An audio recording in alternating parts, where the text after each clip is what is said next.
Focus कराएगा। आदरणीय प्रधानाचार्य,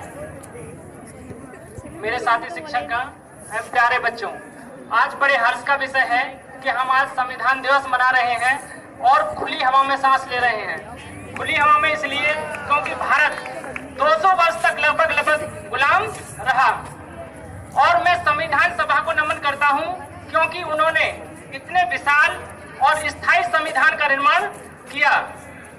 विशाल इसलिए क्योंकि भारत का संविधान विश्व का सबसे बड़ा संविधान है, और स्थायी इसलिए क्योंकि बहुत से देशों के संविधान बने और टूट गए, लेकिन हमारा संविधान 1950 से लेकर आज 2018 तक बिल्कुल स्थायी रूप से है। आज तक उसमें केवल अमेंडमेंट हुए हैं लेकिन टूटा नहीं है।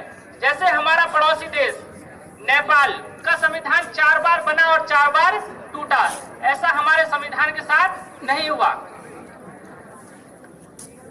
हमारा संविधान 26 जनवरी 1950 को लागू हुआ। इसका एक ऐतिहासिक कारण था क्योंकि हमारा संविधान 26 नवंबर 1949 को बनकर तैयार हो गया था, लेकिन 26 जनवरी 1950 को ही लागू क्यों किया गया? क्योंकि जो हमारे नेता थे उन्होंने 26 जनवरी 1930 को भारत का स्वतंत्रता दिवस पहली बार मनाया था, तो उस डेट को प्रीफरेंस देने के लिए 26 जनवरी 1950 को हमारा संविधान लागू किया गया। और एक बात यह है कि हमें संविधान की आगे जरूरत क्यों पड़ती है?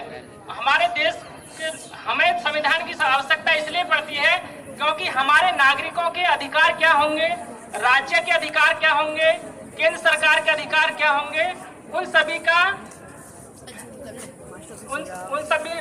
चीजें मेंशन किसमें है? हमारे संविधान में।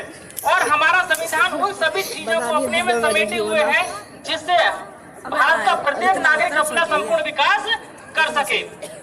जैसे भारतीय संविधान की प्रस्तावना उसकी आत्मा कहा जाता है। मैं 2 लाइन कहना चाहूंगा भारतीय संविधान की प्रस्तावना की।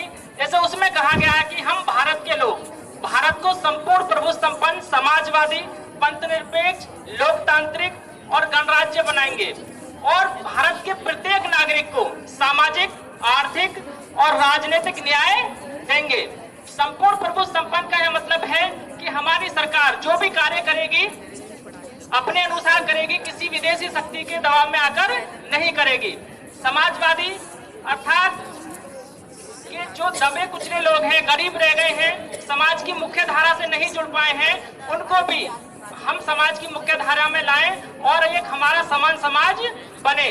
पंथनिरपेक्ष यानी कि हमारा जो देश है वो विविधताओं का देश है और बहुत सारे धर्म यहाँ पर हैं। सभी धर्मों के लोग अपना विकास कर सके, अपने कार्यों का विकास का कार्यों में अपना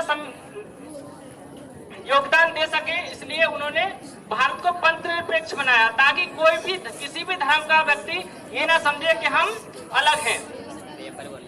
और उन्होंने सामाजिक, आर्थिक और राजनीतिक न्याय की बात कही। और आज संविधान में वो सारी चीजें मेंशन हैं जिससे व्यक्ति अपना संपूर्ण विकास कर सकता है। जैसे मौलिक अधिकार, गरिमामय जीवन जीने का अधिकार, शिक्षा का अधिकार, चुनाव का अधिकार, और ये अधिकार हमें इसलिए दिए गए ताकि व्यक्ति अपना विकास कर सके। और ये जो अधिकार हैं वो हमें ऐसे ही नहीं मिले थे।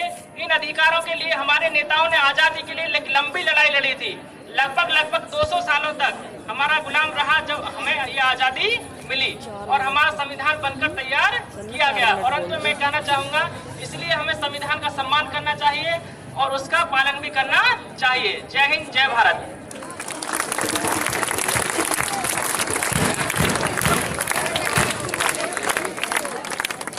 बहुत बहुत धन्यवाद सर, आपने बहुत अच्छी जानकारी संविधान दिवस पर संविधान से संबंधित दी कि हमें उसका संविधान अपने संविधान का सम्मान भी करना चाहिए बच्चों, और उसका पालन भी करना चाहिए। ये तो बच्चों संविधान दिवस आज मनाया जा रहा है। इसके अलावा हमारे